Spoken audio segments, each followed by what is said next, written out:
Hello అండి. ఇవాల్టి video ఆ మంచు కొండలలో వెనుక నుంచి పిలుస్తున్నట్టు వినిపించింది. ఆ పిలుపు నిజంగా ఎవరు చుట్టుపక్కల ఉన్నట్టుగా కాదు, హృదయాన్ని తాకేలా లోపల ఎక్కడో నుండి ఆర్యన్ రా, నా కోసం రా అనే మృదువైన స్వరం ఆకాశంలో నుంచి వాలిన మంచులా అతని చెవుల వెంట సాగిపోయింది. హైదరాబాద్ సాఫ్ట్వేర్ కంపెనీలో పనిచేస్తున్న ఆర్యన్కు అసలు ఇవేంటి అన్న సందేహం మొదటే కలిగింది. రాత్రుల్లో బాగా కలలో మునిగిపోయేవాడు. కానీ గత 2 వారాలుగా వస్తున్న కలలు మాత్రం చాలా భిన్నంగా ఉండేవి. ప్రతి కలలోనూ ఒక మంచుతో నిండిన కొండలు, మాసిపోయిన ఇల్లుతో ఉన్న ఓ పురాతన ఆసుపత్రి, అక్కడ పిలుస్తున్న ఓ స్త్రీస్వరం. ఇంతకీ ఆ పిలుపు ఆగడం లేదు. ఈ కలలెందుకిలా వస్తున్నాయో అర్థం కావడం లేదు. సాహితి, అతని ప్రేయసి సాహితి, అతని మాటలు విన్న వెంటనే నవ్వేసింది. ఏంటయ్యా, నిన్నెవరైనా సినిమాలు ఎక్కువ చూసావా, లేక హర్రర్ నవలు చదివావా? ఆర్యన్ నవ్వినా లోపల మాత్రం ఏదో తెలియని ఒత్తిడి. నిజంగా అంటున్నా సాహితి, ఆ స్వరం ఒక్కసారి వినిపిస్తే పైనుంచి మంచు జారుతున్న ఫీలింగ్ వస్తుంది. అది నన్ను ఏదో కొండవైపు పిలుస్తుంది. సాహితి అసలు తేలిగ్గా తీసుకునే మనిషి కాదు. ఒక్కసారి ఆర్యన్ మాటల్లో ఆత్మవిశ్వాసం కనిపించడంతో ఆమె కొంచెం ఆలోచనలో పడిపోయింది. ఏదైనా అసలు నిజంగా ఉంటే మనం ఓసారి వెళ్దామా ఆ కొండల వైపు అని అడిగింది. ఆర్యన్ కొంచెం ఆశ్చర్యపడ్డాడు. నువ్వు నిజంగా సీరియస్గా అనుకుంటున్నావా? అవును, కొంచెం రిస్క్తోనైనా ఓ అడుగు వేయడమంటేనే కొత్త అనుభవాలు కలుగుతాయిగా. అదే రోజు రాత్రి ఆర్యన్ ఇంటి వెనుక ఉన్న బాల్కనీలో నిలబడి ఉన్నాడు. చేతిలో కాఫీ, మనసులో పలు ఆలోచనలు. అకస్మాత్తుగా తలపై నీటి చినుకులు, కానీ కింద వర్షం లేదు. తలెత్తి చూసి షాక్ అయ్యాడు. ఏదో తెల్లటి వదిలిన మంచు దూలగా తనపై జారుతుంది. చుట్టుపక్కలంతా మసకబారిన వాతావరణం.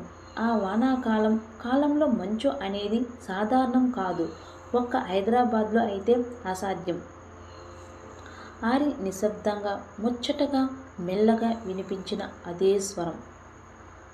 రా ఆర్యన్, నేను ఎదురు చూస్తున్నా ఆ మంచు కొండలలో. అద్యంతం గుండెల్లో ఏదో కనిపించింది. ఈసారి మాత్రం నిర్ణయం తీసుకున్నాడు.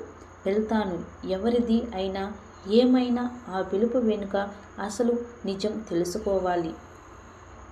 ఇంకొన్ని రోజులకు ముందు ఆర్యన్, సాహితి ఇద్దరూ ఆంధ్ర తమిళ సరిహద్దులోని ఓ పాత హిల్ స్టేషన్ గురించి తెలుసుకున్నారు. చంద్రగిరి మంచు కొండలు. అక్కడ ఎప్పుడూ మసకమైన వాతావరణం, ఫోగ్ మాయతో నిండిపోయి ఉంటుంది. గతంలో అక్కడ ఓ మానసిక ఆసుపత్రి ఉండేదంట. కానీ ఇప్పుడు ఖాళీగా ఉంది. ఎవరు వెళ్ళే ధైర్యం చేయరంట. అందులో కొంత తలిచినట్టు ఉండే ఫోటోలను ఆర్యన్ చూసినప్పుడు మూడోసారి హద్దులు దాటింది. అదే తన కలలో కనిపించే ఆసుపత్రి, అదే ఆకాశం, అదే దారులు. సాహితి ఒక్క మాట చెప్పింది. ప్యాకింగ్ మొదలుపెట్టు. ఈసారి మనం కలల్ని కాకుండా నిజాల్ని చూద్దాం. ప్రయాణం మొదలు. వారిద్దరూ ట్రైన్లో బయలుదేరారు. పాత హిల్ స్టేషన్ దాటాక ట్యాక్సీ తీసుకుని కొండల దిశగా ప్రయాణం.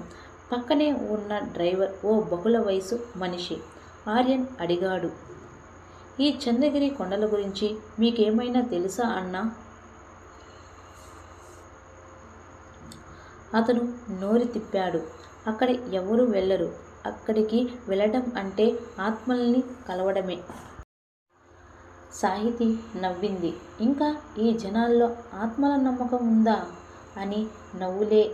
కానీ ఆ ఇళ్లలోకి అడుగుపెట్టే నిమిషానికి నవ్వులు నిశ్శబ్దంగా మారిపోయాయి. ఆ మొదటి అడుగు. మంచులో ముంచుకునే దారులు, పాత ఆసుపత్రి గేటు తెరుచుకున్నదే కాదు, గతం తలెత్తింది. ఆగిపోయిన గడియారంలా టైం నిలిచిపోయినట్టే అనిపించింది. ఆర్యన్ మెల్లగా చెబుతున్నాడు, ఇది అదే చోటు, నా కలలో చూసినది. సాహితి వెనక్కి తిరిగి చూసి అబ్బురపడింది. ఆర్యన్ మనిద్దరికీ అదే కలొచ్చాయేమో అనిపిస్తుంది. కానీ ఆ ఆసుపత్రి లోపల ఓ గొలుసుల చొప్పులు వినిపిస్తున్నాయి. ఆ బెల్లం తలుపు మెల్లగా తేలింది. ఎవరూ తెరవలేదు. కానీ అది తెరుచుకుంది. తలుపు బయటకు కాకుండా లోపలికి తెరుచుకుంది. సాహితి చేతి పట్టుకున్నాడు. ఇక్కడే మొదలవుతుంది. మనం వెనక్కి తిరగకూడదు. ఇక్కడ మొదలైంది ఆ మంచుకొండల కథ. ఇంకా ఉంది. మీ అమూల్యమైన సలహాలు మరియు కామెంట్లు సమీక్షల రూపంలో తెలియచేయండి. ఇంకా ఎవరైనా నా ఛానల్ని సబ్స్క్రైబ్ చేసుకోకుండా ఉంటే వెంటనే సబ్స్క్రైబ్ చేసుకోండి. పక్కనే ఉన్న బెల్ ఐకాన్ని క్లిక్ చేయడం మర్చిపోకండి. రేపు పార్ట్ 2తో అయితే వస్తాను. థ్యాంక్ యూ అండి. Bye bye.